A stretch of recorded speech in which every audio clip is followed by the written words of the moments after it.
I want to talk about sparring, and I'm going to give you some of my thoughts on hard sparring versus light sparring. This is something that comes up a lot, and I've gotten, a few complaints from people that even take some of my classes, and I think that we go pretty light for the most part. At least I try to be on that as much as possible.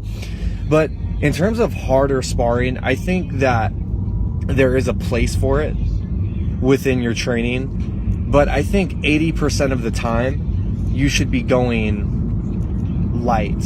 And this is just, this is for me. I'm like an up and coming fighter.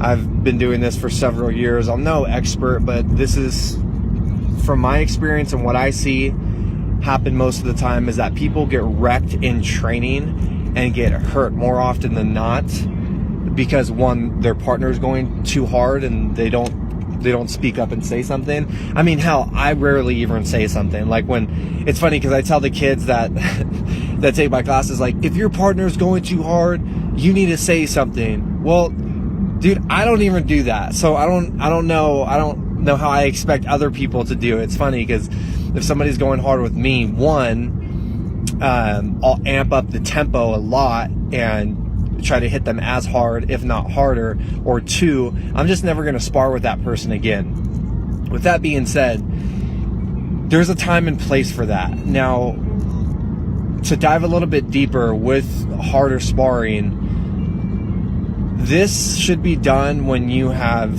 the fundamentals down and ingrained into your body mechanics. You don't have to think about the fundamentals. You don't have to think about keeping your hands up or moving your feet or blocking or parrying, like the core basics of striking. You don't really need to think about. And then from there, you sprinkle in some advanced techniques, and then boom, you have yourself a solid sparring match, and maybe you want to pick it up a little bit. The problem is, to me, when people go into striking and they learn a few things and they go really, really hard, you're placing yourself in a state of panic. You're placing yourself in this fight, flight, freeze mode where your body's starting to absorb this unnecessary shock. And to expand on this, I'm very fascinated with trauma to the mind and to the body. I've been doing a lot of reading on my own and studying different people like Peter Levine. He's a trauma specialist. And one of the things that you'll find in trauma, shock to the body, it's a common thread. So trauma is the opposite from resiliency. Trauma goes hand in hand with stiffness and shock. Resiliency is a item that can bend, something that can bend, that's malleable, that is light. So you look at a tree, and Peter Levine gives this analogy in his book. I think it's called Healing Trauma. And he says, you take a stiff tree and it's hard and it's dry and a strong wind comes through it and it knocks it down because it's so stiff and rigid. But you take a tree that's nimble, that's loose, that has not absorbed too much in its life, and it's going to bend with the wind, and it's not going to crumble during a storm. So to me, that goes hand in hand with people as well. Like building yourself up enough where you are not worried about taking too much shock, too much trauma to your head, to your body. And there's different forms of this, right? Like, you could go deep and look at psychological trauma, or you can go more on a surface level where most people see it. Like, look at a car crash. Most people don't ever take the time to really break down what happens to the body after you get in a car crash, but your body doesn't forget that. And Peter Levine does an excellent job of talking about car crashes and surgeries. That's a big one that people go through. And the fact that you're placing your body through this surgery, and even though they're giving you medication to put you out, your body is still remembering every single incision, the surgery, like all of that. And even though it's stitched up and all that, your body just became that much more tighter and tense and stressed. And unless you're actually working on that, it's very, very difficult to discharge out of your body. And I say that to the extent of, I see a lot of fighters who have these wars in their gym and they're like stiff. They're stiff. And Conor McGregor was the first one to say that when he started fighting. He's like, yeah, I look at people who are fighting and they just look stiff to me. And I don't see it any different, but from what I'm looking at is more of this like shock/trauma angle of things. And to me, that's just something super important to study and realize, because this is such a like high risk thing, especially if you start going into more competition mode. That's why I've always been I erred on the side of caution rather than just jumping into things, because I think I know a few moves or whatever. So what's the opposite from hard sparring? Let's talk about light sparring. To me, 80% of your training should be light sparring, and this is where you can flow with somebody. This is where it's more of a dance. It's not so forced, and you're really able to take shots without worrying about the trauma or shock associated with like fighting.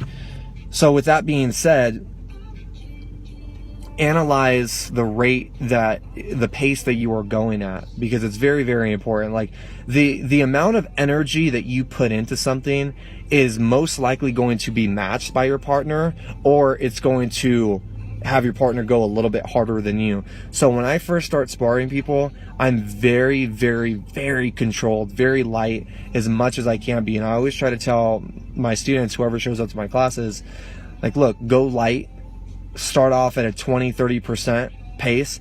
And if you feel like your partner is ready to build up with you, build up that intensity, build up that energy. But don't come out swinging. Don't come out ready to bang right away.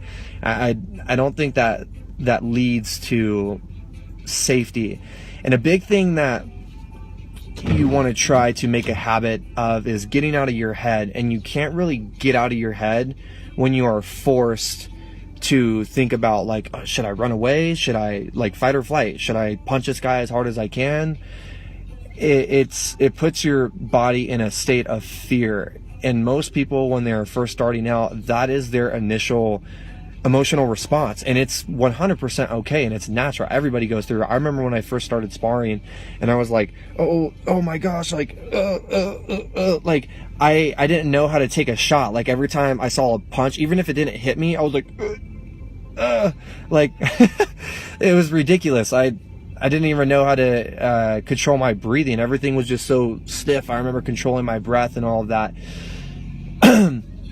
And even though it looks a lot different for me now, I still have that reference point of how scary it was when I first started, especially because you didn't know who you were really going with. So like with my younger students, like kids and teenagers, I try to tell them about the superior spar in the match. And typically you know if you're the superior spar within a given training session. And this is so important, because if you're the person who is better at something, then to me you are leading it. You're leading the dance. And the difference between just training and competition is that in competition you want to lead that dance 100% and exploit somebody's weaknesses, but with essentially you want to shut them down. But with training, if you shut somebody down, you're essentially telling them to not go as hard. You're telling them to close up, and that's a very important thing to look at when you're talking about martial arts. If you are forcing your partner to shut down on you because you're that egotistical about winning, you're not being a very good partner, and you're not making your partner rely on efficiency. You're making your partner rely on these messed up emotions, where it stems a lot from anxiety and fear. And I see this a lot with people, where it turns into this thing of like who could hit harder, or who can like out dominate the other person. And to me, that's not what training should be about. Like, if you're going to improve your sparring game, or whatever game you're working on, it needs to have some type of essence of spontaneity and creativity to it. It can't always be this war going on. You can't make that last. It's just 100% not sustainable to have these wars. And most people have these crazy wars in the gym, and then by the time they compete, they're all injured. I'll give you a little example from my own experience. For my MMA debut, I had a few sparring sessions with people, and I remember I was like, trying to be a bit more creative and kind of let my Taekwondo kicks go a little bit more and practice what I was going to be using. And there was a few people that I sparred that just like, they were kicking me so hard, I literally thought I broke my ankle. I thought I broke my foot before I got into my MMA match. So that was like a week out, 10 days before my MMA match. And I didn't call it. I still went into the fight, and I had this athletic tape wrapped around my foot. And I'm like, okay, I can at least have this tape wrapped around my foot because it's going to hold everything in place. But the ref was like, dude, you got to take that off. You can't have anything in here besides, what we allow you to wear. I'm like, oh, great. So it was just hurting me. And that was a prime example of one of my partners going too hard. I didn't say anything, and I kept going, and the repercussions were that I got injured, and I almost had to pull out of my MMA fight. And with that being said, with light sparring, light sparring isn't really going to get you that much better. It's going to help you drill things and get things in your body mechanics, but you still want that extra stress on your body, and that's where hard sparring comes in. And you don't have to punch somebody hard, you don't have to kick them super hard, but what you can focus on is volume, punching a lot more, maybe speeding up your movements a lot more. Your heart should feel pounding when you're doing this harder sparring. And again, like when you're doing harder sparring, it's all about a solid partner you can trust. Trust is a huge thing. The moment that you open up and you crack somebody in the head, or you punch them or kick them too hard, you have just lost that. And you've lost a key variable between two people who can make each other, like, there's no limit on how far you could take your success in training, or what ceilings are there for you, are going to be there for you. But I can say that if you have training partners that are shutting you down every single time that you spar and not allowing you to open up and be creative and move, and they're hitting you too hard, you're diminishing your potential in training and becoming a better martial artist as a whole. So that's just a few concepts, a few ideas that I've been thinking about a lot lately, because I feel like everybody has this problem. It's not one individual person. I know it could kind of feel like it's you, like, oh, I'm the only one dealing with this, so I'm not going to say anything to my instructor or whatever. But like, if you're ever getting injured, or you don't feel comfortable with going against like certain people when you are sparring, it's so important to talk to your instructor, talk to somebody who is around you, especially the lead of the class. It's very important that you, one, have a mutual understanding with your partners of how hard you want to go, and then two, give your instructor an idea of where you're at. Another thing too is being uncomfortable. There's a difference between taking too hard of a shot versus being uncomfortable. And I'll give you another story. I was just sparring with somebody the other day, one of my students, a older man, probably around like mid 40s, higher 40s. And I got him in the clinch. I told him to work all ranges. I wanted him to work long range, mid range, close range, because that's something that I've been really harping on in a lot of my classes. And I got him in the clinch, and he started freaking out. I mean, I could just feel his energy draining, and he just wanted to get out of there. And it wasn't that I was clamping on super hard. It was just that he didn't know how to handle being in the clinch. So it wasn't that I let him get out and I just worked long range with him, because he was comfortable there. He was comfortable in long range and mid range. So what I did was apply more close range. I got him in the clinch several more times, but I could tell his like traps started like rising, and his like biceps were just like fatiguing because he was just holding on for dear life and trying to get out and stuff. And I wanted him to experience what it's like to have your energy being diminished because you are not regulating yourself properly. And that's where it's super important to find a partner where you can drill with, have fun with, spar with, take it at a higher intensity, but know that they're not going to knee you and crush your ribs or sweep you, when you're not ready for it or whatever. To figure out when you're being inefficient with your energy is one of the most important tools that you can learn in martial arts. I was listening to a Joe Rogan podcast, and Firasa Hobby was on there, and Joe Rogan was like, what do you have your fighters do for camps before their big events, their big MMA fights? And he's like, I don't have them do a bunch of cardio or a bunch of weightlifting. He's like, what I really want them to focus on, like the main focus I want them to improve, is where they are being inefficient. And to me, that just like sparked a huge idea in my mind, like, wow, where am I inefficient within my own game? And it's several places. Like, I know that in competition I could punch myself out super easy. Not like I'm actually punching myself, but I'm punching way too much and not allowing that space to be created with movement and moving my feet and breathing and all of that. So another thing is working the clinch. So for me, I was very timid getting into the clinch, but that's all I've been working for the last several months is the clinch. I met up with an instructor who was phenomenal at giving me advice within the clinch and how to create space to throw attacks and stuff, how to breathe in the clinch, how to transition to different clinches. And it was awesome work. So I've been working a lot on that, because to me, that the clinch world is very foreign.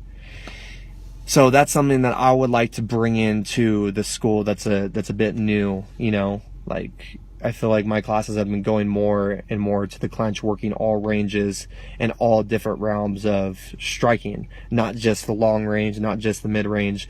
So with that being said, find somebody that you could go hard with, and then 2, know the difference between when it's not okay and you're getting injured versus when you're feeling uncomfortable. Because when you're feeling uncomfortable, that's when it's the most important time to work through it. It's a degree of uncomfortability. Like if you're feeling uncomfortable in the clinch, that's where you should be working and spend a lot of time to get comfortable in there. If you're having a hard time like taking shots and blocking and you're closing your eyes in mid-range where shots can be coming in at any time, you need to work the mid-range. If you don't know what to do in long range and you're kind of just punching the air and kicking the air, you need to work the long range more, create the space more, and figure out a dynamic of where you can place your practice in such a way where you're improving these specific things rather than just spinning your wheels and doing the same thing day out, day in, day out. And another thing, have your instructor look at what you're doing. Like, I've been coming to my jiu-jitsu instructors because I just feel like a fish out of water in jiu-jitsu. And like, I'm nothing special. I'm like a blue belt in there. And man, I still feel like I'm just beginning in that world. It's crazy. And I come to my jiu-jitsu instructors and I'm like, hey, I'm like drowning in the spot. Like, I'll get in competitions and somebody will wrap their legs around me and guard, and I do not know what to do. I'm trying to like break the guard and get out. Nope. Every single submission that I've ever had has been in somebody's guard in a jiu-jitsu match. And I know that's my weak point, and I've been working that. I've been working it.